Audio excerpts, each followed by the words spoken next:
Keuangan Purbaya Yudi Sadewa memperpanjang pemberlakuan insentif pajak penghasilan yang ditanggung pemerintah alias PPh 21 DTP untuk para pekerja dengan penghasilan maksimal 10 juta rupiah. Bagaimana aturannya? Lalu untuk pekerja di sektor apa saja? Dan apa yang masih menjadi catatan di kebijakan ini? Kita bahas ya. Kebijakan berupa fasilitas fiskal ini ditetapkan dalam Peraturan Menteri Keuangan Nomor 105 Tahun 2025. Menteri Keuangan Purbaya menjelaskan kebijakan fiskal tersebut diarahkan untuk menjaga daya beli masyarakat sekaligus menjalankan fungsi stabilisasi ekonomi dan sosial di tengah tantangan ekonomi yang masih berlanjut. Dalam Pasal 2 PMK 105 2025 itu disebutkan, jangka waktu pemberian insentif pajak penghasilan Pasal 21 ditanggung pemerintah untuk masa pajak Januari 2026 sampai Desember 2026.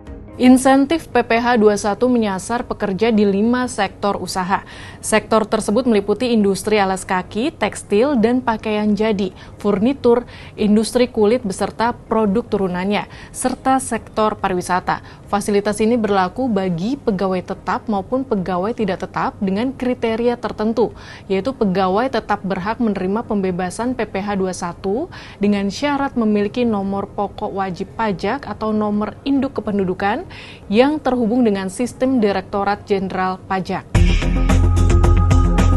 Adapun syarat lainnya yaitu penghasilan bruto yang diterima harus bersifat tetap dan teratur dengan batasan maksimal 10 juta rupiah per bulan. Pegawai tidak tetap atau tenaga kerja lepas memperoleh fasilitas serupa apabila upah rata-rata tidak melebihi Rp500.000 per hari atau setara 10 juta rupiah per bulan.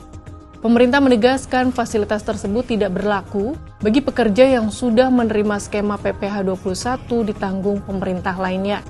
Pelaksanaan insentif tetap mengikuti mekanisme pemotongan pajak normal. Nilai pajak yang dipotong kemudian dikembalikan pemberi kerja kepada pekerja secara tunai sehingga tidak mengurangi pendapatan bersih. Nah, kebijakan ini ternyata merupakan kebijakan lama yang diperpanjang. Sebelumnya, kebijakan ini tertuang dalam PMK nomor 10 tahun 2025 yang disahkan Menteri Keuangan Sri Mulyani pada 4 Februari 2025. Saat itu bagaimana respons pelaku industri pariwisata dan furnitur atas kebijakan ini? Dan apa saja yang masih menjadi catatannya? Di artikel Kompas.id 15 September 2025, Ketua Umum Perhimpunan Hotel dan Restoran Indonesia atau PHRI Pusat, Haryadi B. Sukamdhani menilai, insentif pajak memang dibutuhkan dan membantu, tetapi itu belum cukup. Dibutuhkan kebijakan nyata untuk mendorong pertumbuhan sektor real. Karena itu, Haryadi berharap Menteri Keuangan Purbaya berani menyalurkan dana perbankan ke pembiayaan sektoral bisa berdampak pada sektor horeca.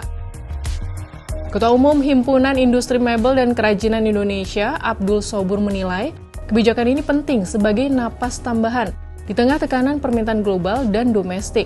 Selain itu, ia menyebut masih ada hambatan di lapangan.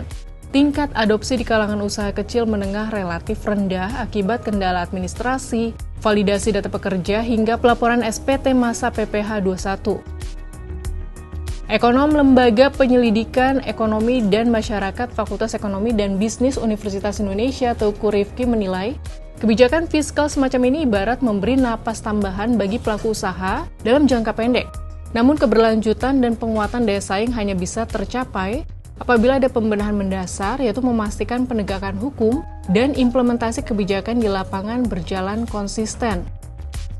Adapun ekonom senior Universitas Paramadina, Wijayanto Samirin menyebut bahwa beberapa perubahan mendasar lebih baik dibanding kebijakan ini, yaitu penegakan hukum tanpa pandang bulu, memberantas premanisme yang justru makin marak di masa sulit, memberantas penyelundupan dan peredaran barang ilegal, dan memastikan megaproyek pembangunan besar seperti makan bergizi gratis melibatkan UMKM lokal. Kalau sahabat Kompas, bagaimana opininya?